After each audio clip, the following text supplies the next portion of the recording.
What's up, everybody? Esoteric Nomad here, and I'm back. It's been a while. Yes, I know. As I have frequently said in previous episodes, life is lifing, meaning life is doing its absolute best to keep me on my toes and to, just not let, life is doing its best to keep me on my toes, to keep me from being complacent, to keep me from being stagnant. Life is pushing me to grow and has been for some time. And yes, I know this is always occurring from birth to when we pass on. But I also believe that there are specific periods of time in our lives where things just get heavier, or they're highlighted in a sense. I like that term, highlighted. It's like things are just emphasized. And for me, life has been emphasizing some core themes too. It's not even like it's just been emphasizing, like, I don't even know what would be minor themes. All themes in life are often felt as like monumental themes, so it's not even like anything is minor, but it's just very specific to me, I guess, and my astrological chart and my human design and all of that. I really, really, really, really wish and hope that someday in the workplace, in businesses, corporations, sports teams even, that there is a sector that is developed that where it's part of like HR. It's like an offshoot of HR where it's astrological and human design centered, and simply not just for the purpose of like, let's bring in the woo-woo stuff, no, but for the purpose of this stuff will very much give you strong indicators and guidelines and clues into your own inner makeup, and it will help you. People are willing to try so many things in life that, I'm going to go get acupuncture, or I'm, those sensory deprivation tanks, or the hot stones on your back. And there's a million different little things that we do holistically for our health, thinking it'll make us better, hoping it'll make us better. And I am hoping that astrology and human design study will become more mainstream in that regards. And I realize it's probably not, the most favored one, because it does tend to be very wordy and complex sounding, and midheaven and conjunct and quinjunct and ascendant to the zodiac of blah blah. It's a lot. And so I think what would also help is like people who can break that down in layman's terms and like simple to understand. I have never learned astrology before, tell me about my chart type of stuff. So hopefully that'll become part of the workplace, because it helps how you work better in a team, in my opinion. If you know each other's tendencies, like we have personality tests that we use in workplace, and personality tests are great indicators. I feel like astrology and human design gets even deeper, and look, I volunteer to be on the forefront of that study. Let me get that in the workplace, because I would love to be over that. But anyway, I digress. And that happens. I get on tangents. As I was saying, life has been lifing and themes have been highlighting, and I've recently switched gears in my therapy practice, and I have a new therapist, and it's going amazing so far. I highly encourage anybody, if you are hesitant and you haven't quite committed to a therapist, or you're thinking maybe I should look into one, please do it. Please trust that yourself is whispering that desire to you for a reason. It is, I don't know what I would have managed, I'm sure, but I feel like I would have far more bruises, far more grudges, far more self-loathing had I not had a therapist. And so having a therapist is just so beneficial, and a good one that resonates with you. You don't have to pick the first one, if it doesn't work out, that is often the case. Excuse me, guys, I'm getting over a cold. It's like the remnants of it. If it doesn't work out with a therapist, don't be hesitant to seek out a new one. I've had to do this. It's okay. You will find one that works for you, because as we're growing, this is what I realized also, as we grow as people and we mature and this and that, we will grow into needing a different therapist from time to time. Like the same person that started off by your side in your journey is not often going to be the person at the, at the midway mark and later on. And we need to switch it up and not be afraid to switch it up, because it's okay. And this was a lesson I had to learn myself, to like, it's okay to find a different therapist. It's not like saying that the other therapist was trash. It's not saying like, you're stuck and stagnant. No, sometimes you just need someone with a different approach to peel back a different layer, show you something that you weren't looking at before.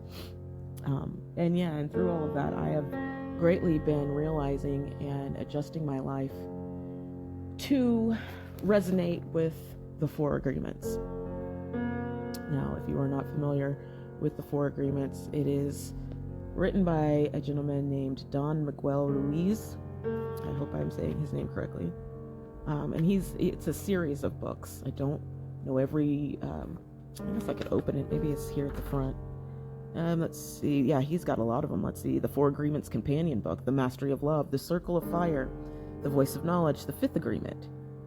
And then it's all in Spanish. Los Cuatro Acuerdos. Excuse me if I'm doing this wrong. I believe it just repeats everything I just said, but in Spanish. This book, when I tell you guys, the 4 Agreements specifically, has been huge in helping me in my life. I took it upon myself, don't really know why, don't really care why, but I've just done it, to live my life to adhere as close as it can to the 4 agreements. And I feel like this is what works best for me. Like sometimes, people will they'll try to mold their life and who they are as people around their religion, around a motto that they heard, go big or go home, YOLO, you know what I mean? We will mold ourselves around a specific set of beliefs. And my specific set of beliefs that I have done my best and continue to try to mold myself around is the 4 agreements. And when I tell you, it has been it feels like multiple dark nights of the soul. And my interpretation of a dark night of the soul is just a period of time where you feel like you know nothing. You feel like you know nothing. Everything you thought you knew, you're starting to question. All the familiar comforts and things that used to make you feel better and bring you solace, none of that seems to be hitting in the way that it used to. You're isolated, often going through mood swings. You often lose connection, or you feel like you lose connection, rather, to your higher power, to your source of infinite wisdom, and you're just floating in the abyss. Dark night of the soul. That's what it means in my belief. That's how I've interpreted it, at least. And so much of that has been occurring as I have tried to adopt my life to the 4 agreements. Now, this is a great book. And I think it stands to, mention that it, as you're doing these things and as you're trying to mold and shape your life around these principles, whether it be your religion or a motto or something you grew up being taught, realize that, things are going to pop up to strengthen that belief, to either strengthen it or make you question it. And with the 4 agreements, I have found like it's likened to the 10 Commandments in my view.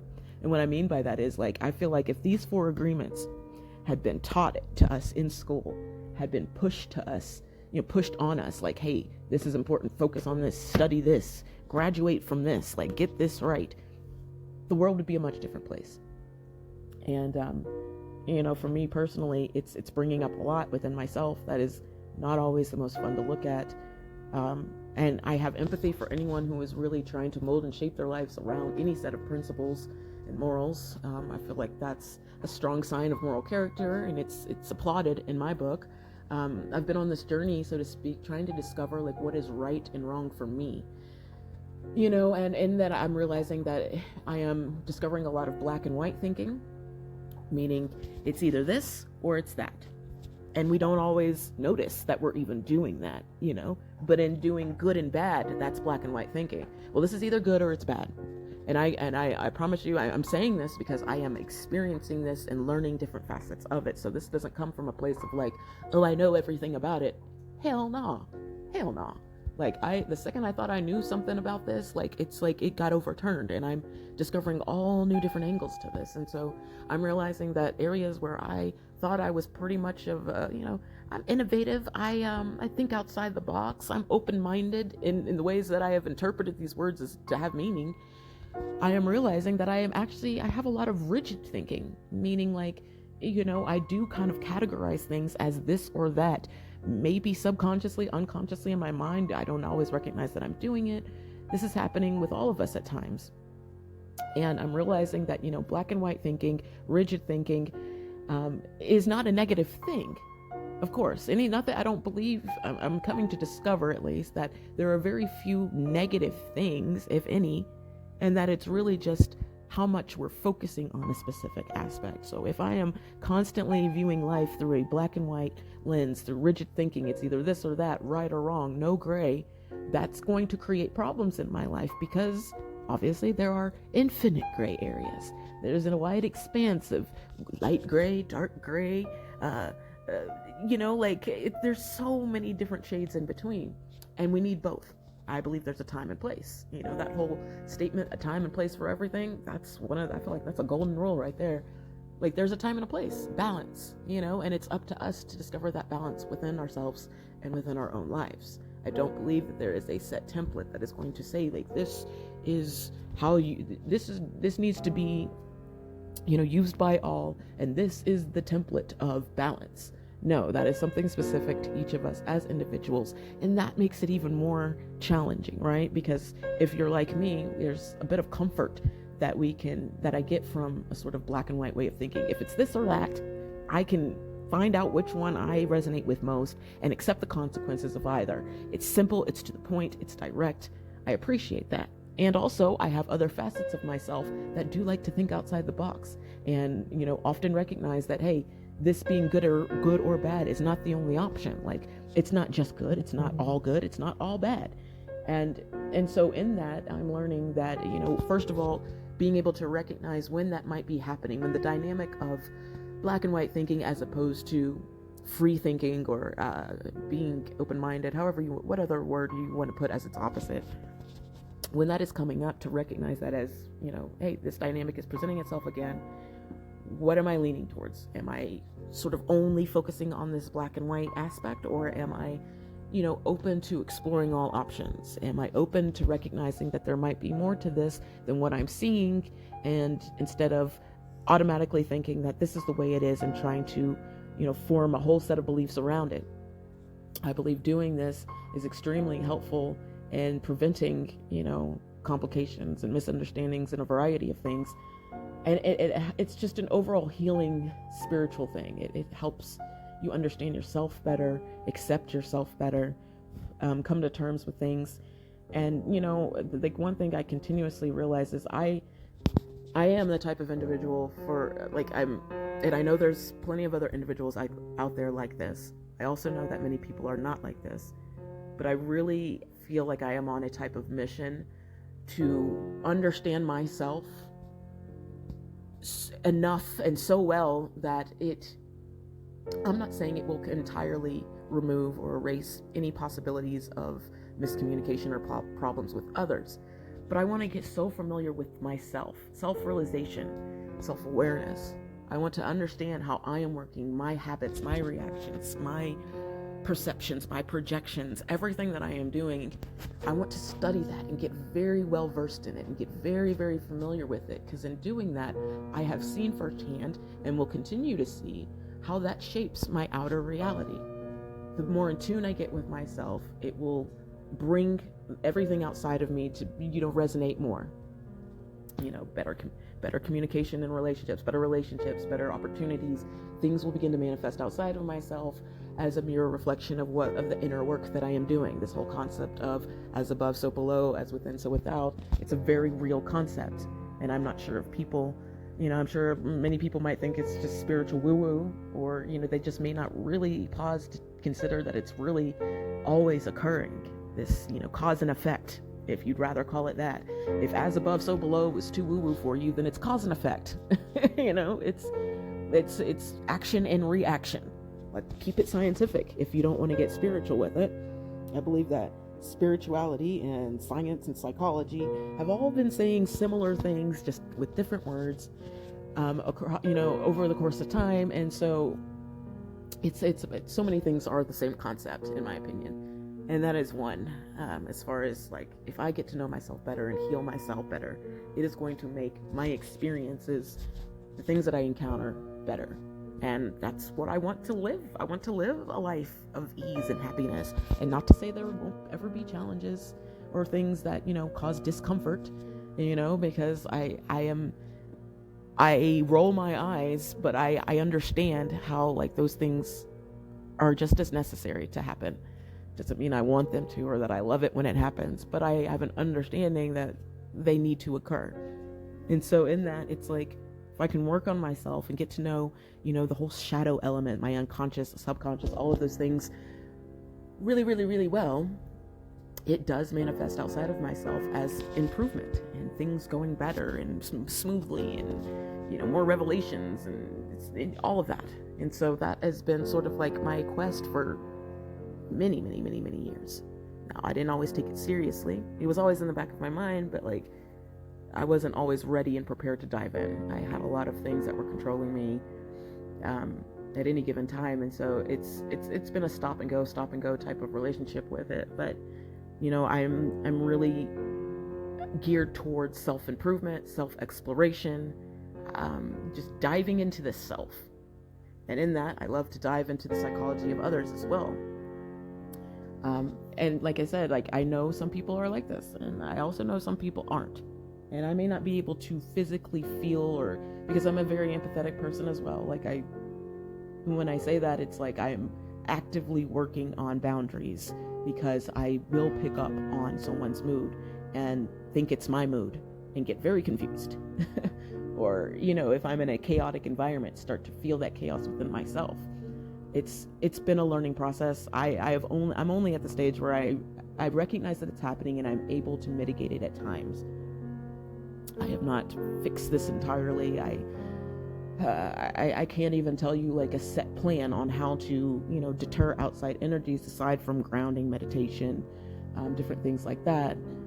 But it's a learning process for me. And so, like, that's part of the reason why I started this podcast, is so, like, it's a journey. You guys can be along, be with me in this journey, alongside me in this journey, and we can, discover things together and get feedback. And like, it's going to change over time. My opinions and beliefs, I'm sure, will shift and change and all of that. And I believe that that's what's meant to happen. But yes, it's not an easy road to take. It's not. And so I have an understanding of why people don't choose this. I have an understanding of why people avoid it. I have an understanding of why people avoid it. I don't necessarily agree with continuously avoiding it just because it is hard. I know it is hard. I understand. I have empathy. Do your own thing. I also know it is just as important to find that courage during the spurts of times that we can to explore those parts of ourselves, because it's going to make things improve. If we're having stresses in our life and we're having complications and, why is this like this? Chances are it can be mitigated. It can be, smoothed out, at least by exploring something within yourself, your perception to it, your beliefs surrounding it. And we have that power all the time. That's not something you have to necessarily seek outside of yourself. You can do that at any time within yourself. Is just start asking yourself questions like, why do I do this? Where did I get the idea that this is what works best for me? When was the first time that this idea was ever presented to me that I can recall? Start asking yourself questions like that. Is this belief, is this action, or whatever, causing me a certain amount of stress? Is it helping me? Where did I get this idea? Is it even my own original idea? Do I need to hold on to it? Can I leave it at the door? Whatever. Self-exploration, I believe, is key to creating the lives that we truly desire, and I will always advocate for self-exploration. It's like it gets me excited. I get excited when someone's like, "Ooh, psychology and the subconscious and the id and the ego and the anima." And I'm like, you can hear my chair like, I'll pop my head around like, "You talking about what? Let me be a part of this conversation." I will insert myself into any conversation with those topics. I have no shame. Yes, you were saying. Yes. I realize that I kind of nerd out with this topic, and that's probably fortunate for me, because I also realize that it's not a favorable thing amongst a lot of people. So if it is something that you're not naturally inclined to do or enjoy, I understand and I empathize. I still would encourage you to maybe a therapist would be best then, someone to go alongside with you in that journey and to help you in a loving and caring way and show you things about yourself and help you discover things about yourself in a safer environment, because doing it on your own, it's not that easy. I did it for many years on my own, and it helped, and also it created a whole lot of confusion and additional questions. And so having someone alongside with me who is a little bit more educated in the structure of things and how to compartmentalize ideas is huge. And I realized that, a lot of people will say, well, I'm so self-aware, I don't need a therapist. I assure you, therapists, their function is not solely just to provide self-awareness. That is part of what they do. Therapists, yes, are meant to show you parts of yourself that you are not aware of. But that is not all. And just because you have a lot of self-awareness doesn't mean that you won't benefit from a therapist. I believe that I am someone that is constantly, it's like my mind is a computer on overdrive with a million tabs open. Click, click, click, click, click, minimize, maximize, whatever. Self-awareness is always on my brain. Not to say that I'm always aware of everything that I'm doing, but the concept, I am mindful of self-awareness and self-improvement and realization and all of that pretty much 24 hours a day. Not to say it, like I said, this isn't to say that I'm practicing it flawlessly or any of that, but I am just that concept. And am I doing something, I'm very aware of myself. And in that, it has brought up a whole lot of inner turmoil and confusion, because when you're aware of things, but you don't necessarily understand the reason behind why you're doing something or why you're thinking something, you start to see that, it may not be, it's causing rifts in your life, or you're noticing times in your life where problems are occurring and, disagreements or whatever. And you have an awareness about your part in it, and then that leads you to think, all right, well, maybe there's something I'm doing. Like I'm aware that I'm doing this. I'm like, an example, I'm aware that I'm angry. I get very reactive. Okay, it's great to be aware that you are reactive, because if you're not aware that you're reactive, it'll take less time. It'll take more time for you to fix it and to adjust it. And I'm speaking from personal experience with this, because I didn't always think that being a very emotionally reactive person was a negative thing. And it's not to say it's negative. It's just a time and a place and balance, as with anything. And so before I was aware of that, I'm just, trigger happy, just flying knee-jerk reactions and not stopping to pause before I speak and this and that. And, I wasn't aware of it. And therefore I really couldn't connect, why I was getting so much, not so great feedback from others during those times. Fast forward a little bit, become aware of that, of the fact that I'm emotionally reactive. Now that I know I have a tendency to, just have a quick emotional response to something, specifically anger. Okay, now I'm aware that it happens. Shit. Okay. Now that I'm aware that it happens, I can more closely connect. I can more closely connect how my reaction of anger is affecting the situation. So now I have that advantage. As before, I was not aware. Now I'm aware, and I can see that this could be causing this to do this. This is affecting this in a certain way. Cool. But the self-awareness doesn't tell you how to adjust it. The self-awareness doesn't tell you different methods and modalities and where it came from and why you're doing it, and which will help you understand even more things. And so that's just my example of how self-awareness is great, but it doesn't always provide the guidance forward. It just gives you like, all right, it's like, when your teacher tells you to show your work, it's like you turn in the test, you got all the answers, but like she wants to make sure you understand it. Do you understand why you're reactive? Do you understand why you're this or that? Because it's not going to be, like being angry and reactive is not going to be the only area in your life where, that aspect is going to be showing up. Chances are it's going to be in other areas where we're not giving a lot of thought and consideration before we act on something. And so this is why I say that self-awareness is great. It is a step in the right direction. And also we often, I'd say, always need help with breaking down the why. I know this is why I do this. I know that I do this. Now I need to know why I do this, because that's going to help me see where else I do this. And this is going to help me see other places in my life where I'm doing something similar to this. And then it all comes back to like a core thing, like abandonment, rejection, something. And if we can get to that core theme, it just cracks open a safe of just juicy goodness within us. And that sounds really bad. Do not know why that was my analogy, whatever. But it cracks open a safe of knowledge, and in that safe are many fabulous tidbits. I'm realizing that the more I discover things about myself, the more I astral project. I don't know the tie to it. I don't know how it's directly related. I can imagine different reasons why, but as I'm learning to heal different things about myself, I'm noticing my sensitivities to things around me, impressions of people, places, and things.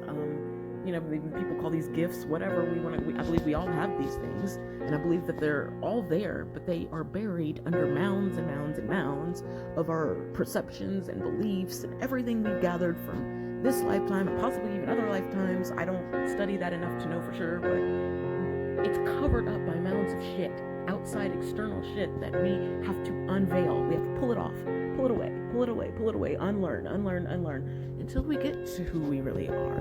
And people think, oh, well, it is a grueling journey. It can be, at least. It can, there's going to be tears. You have to be okay with experiencing the tears and the ups and the downs and the frequent ups and downs. Not just like, oh, I was sad last week, I don't know why I am sad again. It's going to happen that way. You could be sad for a long time. There's no real formula to it. It's just, I think I've just tried to really become comfortable, at least right now on my journey.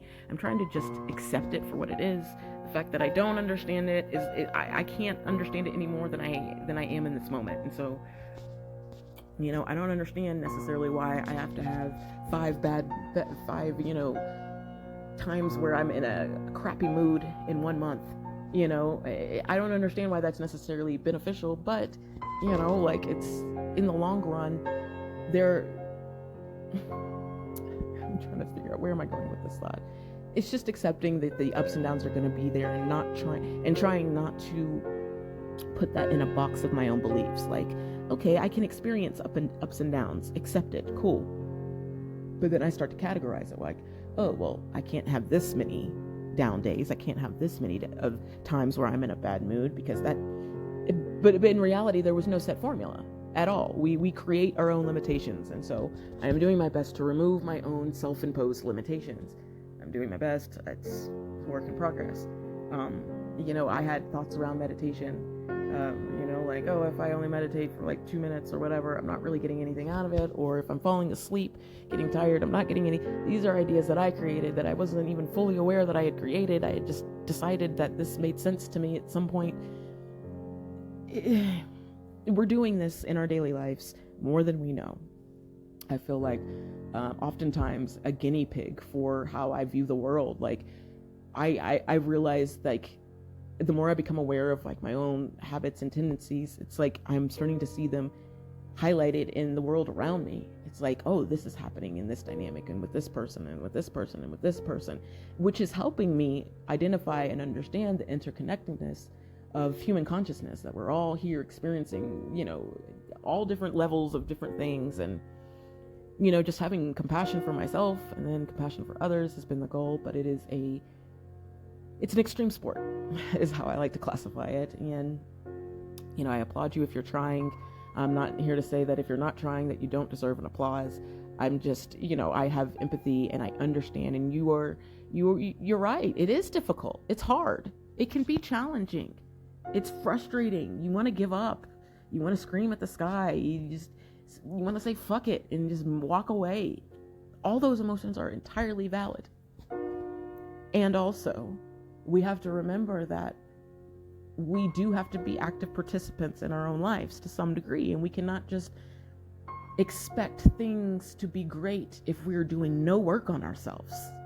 You can be delusional if you want and think that life's going to turn out great and do no work on yourself. And, statistically speaking, things might end up great for you a certain percentage of the time. But in the long run, that's not going to get you far. It's not. And you're going to start to feel the weight of those times when things aren't working in your favor even more so. So, yeah, I know I started this by saying that I been living my life around the 4 agreements. I just want to just highlight what those are. Because off the top of my mind, I'm a little foggy at the moment. So I know we have be impeccable with your word. Don't take anything personally. Don't make assumptions, and always do your best. These are the 4 agreements. And be impeccable with your word includes, it's a realization that our words are magic. Our words create our reality. Words are spells. We've heard different variations of this, even in Christianity, like in the Bible, it talks about like, how using your words and, the power of the tongue and this and that. So just being very cautious of what we're speaking and using that golden rule. Is it kind? Is it necessary? And is it true? Just because so much of our conversations are spent doing idle gossip and, gossiping about other people in not so great ways. And not to say that like if we have to have noble and deep, honest conversations all the time and nothing can be lighthearted. I'm not saying that. It's just to say, just be mindful and be aware. Like if you are choosing to have a little gossip session, be aware of it and know that, every action has a reaction, cause and effect. Next, don't take anything personally. This has been a huge one for me to realize that, it revolves around an acceptance of everything that's meant for me. What's meant for me won't pass me by. There's no wrong decisions, just different possibilities. It revolves around that for me. Not taking things personally and realizing that, like, what is that phrase? It's like your perception, I always butcher this, but basically just saying that how people perceive us is a reflection of their own internal world, their emotions, their upbringing, their everything that they've experienced. And all of that. And so not taking anything personally, because it's a realization that there are so many things that have nothing to do with me that I am going to come face to face with, and to not attach myself to any of that. Like if someone is, someone has an attitude with me, or perceive them as having an attitude, it could be because they're having a shitty day and not have nothing to do with me. But if I take it personally, that could cause an argument with that person. I could go about my day feeling bad, like, why were they mean to me? It ain't got shit to do with me. So that's an example of that. Don't make assumptions. This one, y'all. This one. I want to plaster this on a giant banner across every workplace, across every school, across everything. Do not assume. If you don't know for sure, either go to the source or anchor into the knowing that you don't know for sure. That it may not be what you think. Therefore, you cannot, if you're making assumptions, you're basically saying that I don't want to go to the source to find out the truth of this information. And I'm going to trust how I feel about it over getting valid information from that source. Which, when you break it down like that, it sounds ridiculous, right? Like, what? You would rather just you invent something in your head, and you'd rather go with that than going with what the truth of the matter is? What? It doesn't sound like it makes sense. But that's what a lot of us are doing, myself included. It's a habit I'm trying to break. We can't keep doing this. Let me not say we can't keep doing it. Like, it is going to continuously bring us hardships and challenges if we are just blind to the fact that we're doing this. If you're choosing to make an assumption, then you have to know that there's a possibility that you're wrong. And if you continue to hold on to that assumption, you are basically saying that, I could be wrong, but I don't care enough to figure it out. And therefore, I'm going to treat this other person accordingly based off of my assumption of them, rather than asking them directly what the answer or whatever it is. Like, if you want to find out if someone has a problem with me, you might be so convinced, like their face is always turned up, they don't come around me, they're short when they speak with me. It might be all the signs and symptoms of somebody who has a stank-ass attitude towards you. I promise you, emotions mimic other things so often, it's insane. So that person, this is going to sound ridiculous. They might have indigestion, IBS. They might have marital problems at home, something going on that just how they're not even aware how their face is always scowled up. And they're short when they speak with you because they've got a lot of internal conflict going on within themselves, and dealing with people in general is hard. But you've taken it upon yourself to say, oh, well, since that person reacts towards me in that manner, it must be they don't like me. Now, I'm going to say this could be the case because, yeah, sometimes people just don't like us. And also, it could be the case that there's more to it. And we're wasting a lot of time and energy gossiping and, just, oh, yeah, this person doesn't, when we don't know the facts. So don't make assumptions. And the fourth agreement, always do your best. I love this one. I feel like this is what I've been trying to do as well. Just whatever that, and the beauty of that is your best is determined by you. And my best, it means working as hard as I can to live by the 4 agreements. That is me trying to do my best. Because in that, if I go through my whole day and I'm mindful of the words and the conversations that I'm having, and I'm mindful of not taking things personally, and I'm mindful of not making assumptions, that is me doing my best each day. So, doing your best is up to you. But I promise you, living by these 4 agreements will begin to crack open areas of your life in so many beautiful ways. It's also going to be difficult, and, be prepared to face things about yourself that, they may not feel good initially, but to have compassion and knowing that we all deal with these things. It's human nature. It's just how we choose to adjust and react moving forward. And I'm going to leave you guys with that. Stay safe out there in these cosmic streets. Peace.